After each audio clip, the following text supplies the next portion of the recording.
দিতে শুনি আমরা সিংহের মতো বাঁচতে চাই, বিড়ালের মতো বাঁচতে চাই না, অথচ আমরা তাদেরকে দেখি এই গোলামি চুক্তির পরে তারা বিড়াল সেজে বসে আছেন। যুক্তরাষ্ট্র থেকে বাংলাদেশের বাজারে শূকরজাত পণ্য, ব্ল্যাক ফরেস্ট হ্যাম, চরিজো, কিলবাসা, প্রসিটো, সালামি সহ নানা ধরনের শূকরজাত পণ্য বাংলাদেশের বাজারে প্রবেশ করবে। এটা কি আমাদের আমদানি নীতির সাথে যায়? এটা কি আমাদের খাদ্য নীতির সাথে যায়? এটা কি আমাদের ধর্ম নীতির সাথে যায়? বাংলাদেশের মতো একটি মুসলিম সংখ্যাগরিষ্ঠ দেশে এই ধরনের শূকরজাত পণ্য আমদানি আমরা মেনে নেব না, আমরা মেনে নেব না। এর বক্তব্য পরিষ্কার, বাংলাদেশের মানুষ অনেক আশা প্রত্যাশা নিয়ে ডক্টর ইউনূসের অন্তর্বর্তী সরকারকে বিশ্বাস করেছিল, কিন্তু আমাদের দুর্ভাগ্য, দেশবাসীর দুর্ভাগ্য, অন্তর্বর্তী সরকার এদেশের জনগণের চাওয়া পাওয়া, তাদের অকুণ্ঠ সমর্থন, তাদের ভালোবাসা, তাদের সেই অনুভূতির প্রতি অন্তর্বর্তী সরকার ছুরিকাঘাত করেছে, কুঠারাঘাত করেছে। একটা পর্যায়ে জাতিসংঘের মানবাধিকার কমিশনের কান্ট্রি অফিস খোলার 3 বছর মেয়াদী অন্যায় চুক্তি সই করে বসলো। আমরা রাজপথে নেমে আসলাম।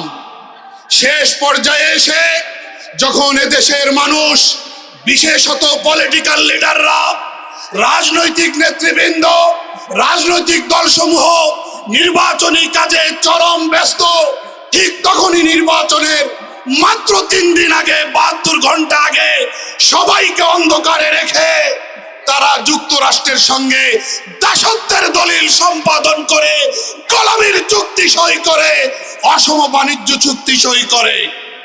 আমরা এই চুক্তির প্রতিবাদ জানিয়েছি। আমরা এই চুক্তির প্রতিবাদ জানাতে আজকে আবার সংবাদ সম্মেলন পরবর্তী সময়ে রাজপথে নেমে এসেছি। এই চুক্তির মধ্যে 131টা শর্ত বাংলাদেশ মানতে বাধ্য, বিপরীতে যুক্তরাষ্ট্রকে মানতে হবে মাত্র 6টি শর্ত। এটা কি ভালো চুক্তি?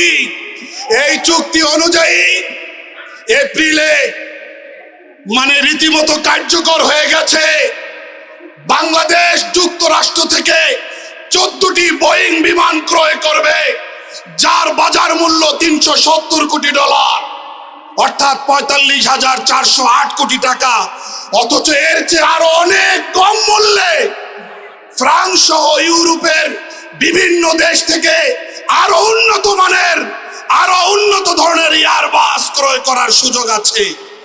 এই অসম বাণিজ্য চুক্তি অনুযায়ী বাংলাদেশ যুক্তরাষ্ট্র থেকে কৃষি পণ্য, সয়াবিন, গম, তুলা ইত্যাদি কিনবে, অথচ এসব পণ্য আরো কম মূল্যে পৃথিবীর অন্যান্য দেশ থেকে বাংলাদেশ কিনে আসছিল।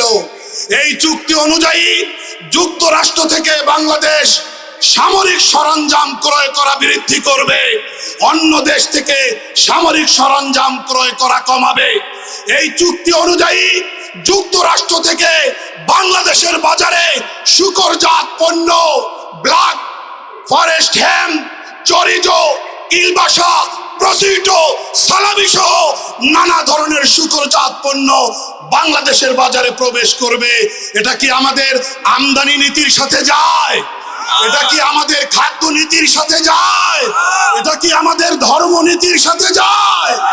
বাংলাদেশের মতো একটি মুসলিম সংখ্যাগরিষ্ঠ দেশে এই ধরনের শূকরজাত পণ্য আমদানি আমরা মেনে নেব না, আমরা মেনে নেব না।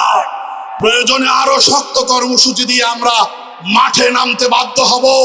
আমরা অনেককেই রাজপথে স্লোগান দিতে দেখি, গর্জনার হুঙ্কার দিতে শুনি আমরা সিংহের মতো বাঁচতে চাই, বিড়ালের মতো বাঁচতে চাই না, অথচ আমরা তাদেরকে দেখি এই গোলামি চুক্তির পরে তারা বিড়াল সেজে বসে আছেন।